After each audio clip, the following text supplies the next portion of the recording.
बिस्मिल्लाहिर्रहमानिर्रहीम, अस्सलाम वालेकुम। आज हम एक दूसरे लेक्चर की तरफ जा रहे हैं ऑटो इलेक्ट्रिक बेसिक सीरीज़ में, और उसका नाम है ओहम्स लॉ। ओहम्स लॉ के ऊपर हम बात करने जा रहे हैं इंशाअल्लाह अज़ीज़। और लास्ट टाइम पे हमने तो इस लेक्चर के सीक्वेंस में हम रिकैप करेंगे अपने पिछले लेक्चर को, जिसमें हमने वेक्टर एनालॉजी के साथ इलेक्ट्रिकल कॉन्सेप्ट को समझने की कोशिश की थी। फिर हम ओहम्स लॉ की बात करेंगे जो कि आज का लेक्चर है, और ओहम्स लॉ में के थ्रू बेसिकली सर्किट डायग्नोसिस कैसे किए जाते हैं और कैसे ओहम्स लॉ हमारी हेल्प करता है। ये सीक्वेंस है, चलें आगे बढ़ते हैं। रिकैप में ओहम्स लॉ के ऊपर ये हैंडमेड स्लाइड के ऊपर हमने बात की थी लास्ट टाइम, जिसमें हमने कहा था कि एक वाटर का टैंक है और उसके साथ दो कनेक्शन पाइप अटैच हैं। एक बड़े डायमीटर का एक बड़ा पाइप है और एक साइड पे छोटा पाइप है।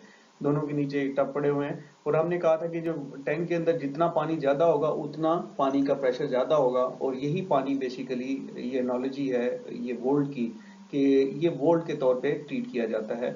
जब हम इस पाइप से, जो कि बड़ा पाइप है, बड़े साइज का पाइप है, पानी को ओपन करेंगे, रास्ता इसका खोलेंगे, तो इस टब के अंदर पानी बड़ी तेजी के साथ भरना शुरू हो जाएगा, क्योंकि ये पाइप बड़ा है। इस तरफ पाइप छोटा है, उसी टाइम के अंदर अगर इस छोटे पाइप में से भी पानी खोल दिया जाए तो ये पाइप नहीं फिल हो, उतना फिल नहीं होगा जितना ये फिल हुआ है। तो हमने कहा कि ये जो पानी है ये वोल्ट है, और ये जो पाइप का बड़ा या छोटा होना बेसिकली रेजिस्टेंस का कम होना या रेजिस्टेंस का ज्यादा। बड़ा पाइप है तो रेजिस्टेंस ज्यादा कम है, और छोटा पाइप है तो रेजिस्टेंस ज्यादा है।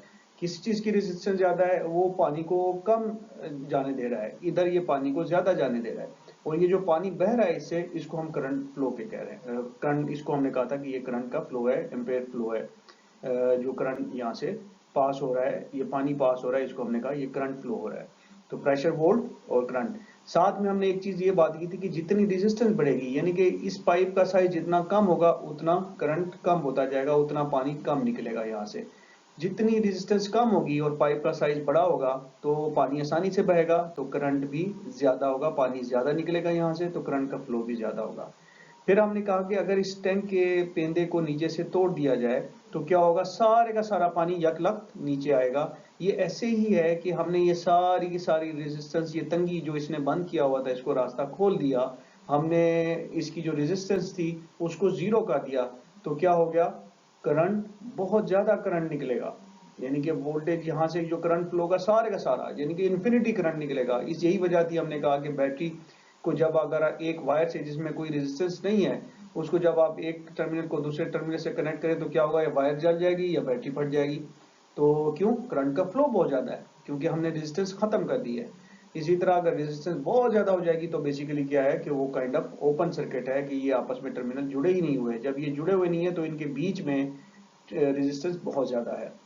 फिर हमने उसी लेक्चर में हमने ये समझा कि जो इलेक्ट्रॉन है वो आपस में नेगेटिवली चार्ज होते हैं, और वो एक बैटरी के अंदर पैक होते हैं और एक दूसरे के ऊपर फोर्स लगा रहे होते हैं, एक दूसरे से दूर जाना चाहते हैं। वो जैसे एक ही पोल के नॉर्थ पोल को, नॉर्थ पोल के मैग्नेट, ये दो मैग्नेट आपस में इकट्ठे रखें तो वो एक दूसरे को पुश करते हैं आउटवर्ड, वो एक दूसरे से दूर जाना चाहते हैं। इसी तरह से ये इलेक्ट्रॉन भी दूर, यही प्रेशर क्रिएट करते हैं बैटरी के अंदर, जिसको हम वोल्ट पोटेंशियल कहते हैं।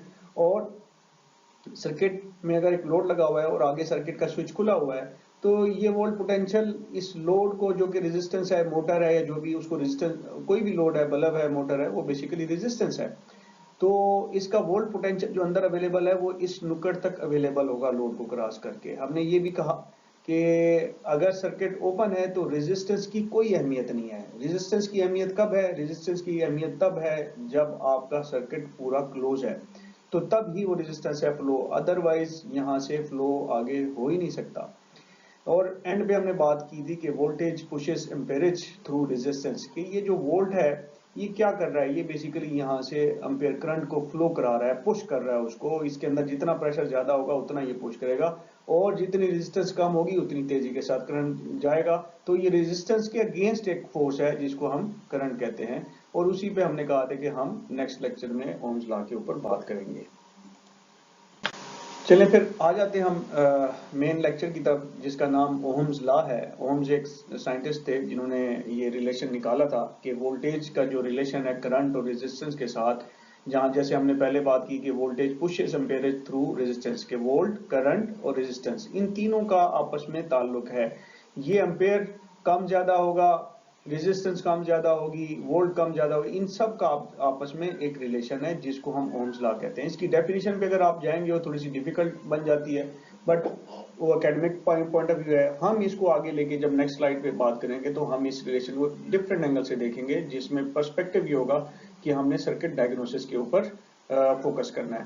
तो ये जो ट्राइंगल बना हुआ है ये V is equal to I into R, के वोल्टेज बराबर होता है करंट मल्टीप्लाई बाय रेजिस्टेंस के साथ, या करंट बराबर होता है वोल्टेज ओवर रेजिस्टेंस के साथ, या रेजिस्टेंस बराबर होता है वोल्टेज ओवर करंट के, या वोल्टेज डिवाइडेड बाय करंट के।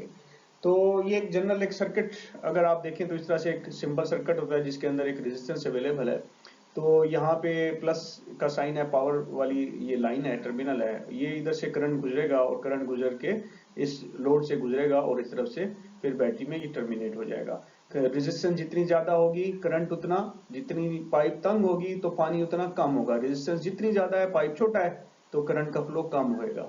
प्रेशर ज्यादा है तो ऑब्वियसली उससे भी करंट में फर्क पड़ेगा, इसको हम मजीद आगे देखेंगे। और फिर हमने ये कहा कि अगर यहाँ पे इस जगह के ऊपर, मुझे थोड़ा सा ड्रॉ करने दीजिएगा, कि अगर इस जगह के ऊपर ये सर्किट टूट जाता है, इस जगह के ऊपर हम इसको इस तरह से कर लेते हैं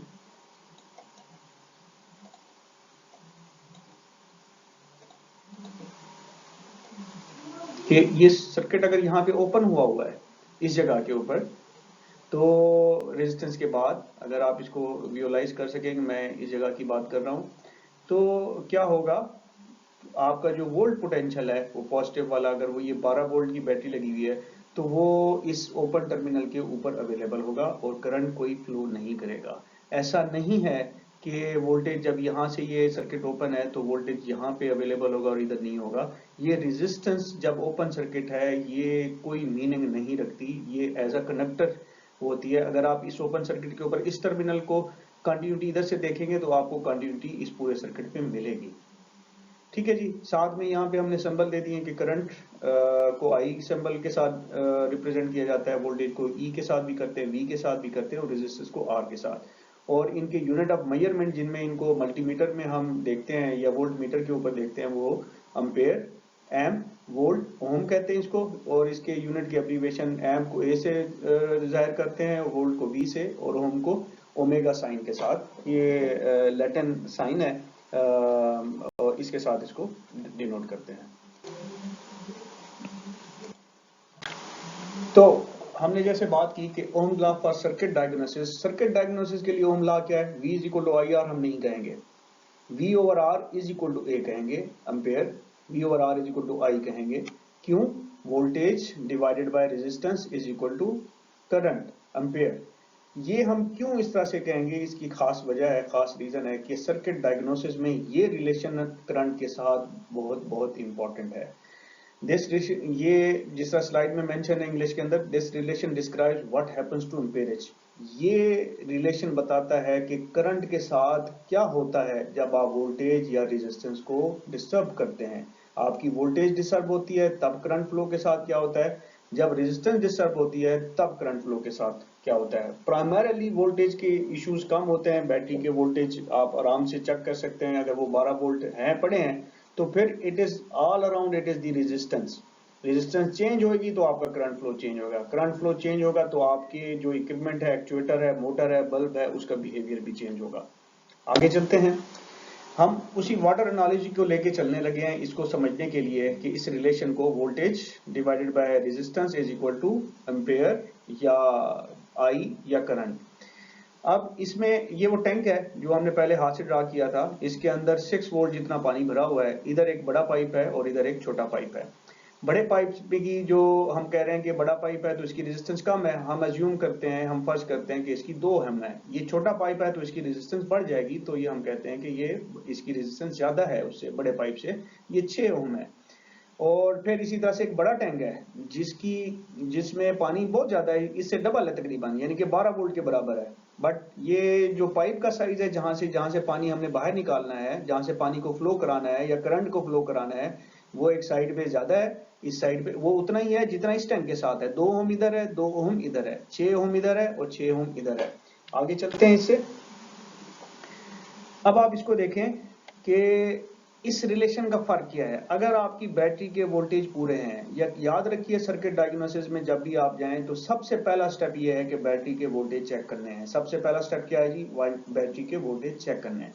जब आपके बैटरी के वोल्टेज पूरे हैं 6 वोल्ट, अब आपके सर्किट में कोई प्रॉब्लम आई है तो वो प्रॉब्लम इस जगह पे आई है और इसी जगह का इंपैक्ट इस एम्पेयर पे आया है। अब आप ये देख लें कि अगर आपकी रेजिस्टेंस कम है जो कि 2 ओम है, वोल्टेज सेम है 6 volt, 6 volt divided by 2 volt is equal to 3 ampere, तो आपका करंट का फ्लो 3 एम्पेयर है। ठीक है जी। और आपकी रेजिस्टेंस इस साइड पे अगर आप कहें यहां से करंट जब आप फ्लो कराएंगे जहां पे रेजिस्टेंस ज्यादा है तो क्या होगा? वहां पे रेजिस्टेंस कम थी रेजिस्टेंस 2 थी तो 3 एम्पेयर है, यहां पे रेजिस्टेंस 6 है तो करंट 1 एम्पेयर है। 6 voltage divided by 6 ohm is equal to 1 ampere. अब इसी चीज को आप देखें यहाँ पे दोनों साइडों पे रेजिस्टेंस सेम है, बट क्या है अभी बैटरी का वोल्टेज ज्यादा है। बैटरी का जब वोल्टेज ज्यादा होगा, रेजिस्टेंस भले सेम है, 2 ओम इधर है 2 ओम इधर है, बट यहाँ पे 3 एम्पियर करंट फ्लो हो रहा है, यहाँ पे 6, तो पाइप उतना ही है, बट क्या है कि टैंक का प्रेशर बढ़ गया है, वोल्टेज बढ़ गए हैं। तो 6 एम्पियर है, वोल्टेज बढ़ गए हैं तो यहाँ पे 2 एम्पियर, जबकि इस साइड पे देखें 6 वोल्ट के साथ 1 एम्पियर है।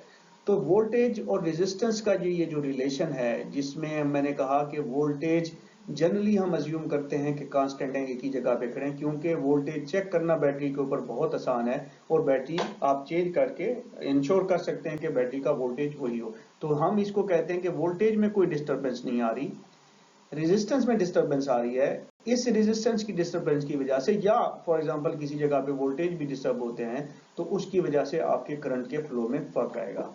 आगे चलते हैं। अब हम कोशिश करते हैं, हम ये देखते हैं कि ये ओम्स लॉ जिसकी हमने V और R जो कि सर्किट डायग्नोसिस के लिए है इज इक्वल टू एम्पेरेज के बराबर हमने जिसको करार दिया था, वो सर्किट में जो प्रॉब्लम्स हैं, फिजिकल जो प्रॉब्लम है, सर्किट कोई टूट गया है, कुछ हो गया है, या करंट नहीं हो रहा, या कोई चीज ऑन नहीं हो रही, तो उसको डायग्नोज करने के लिए किस तरह से हेल्प करता है।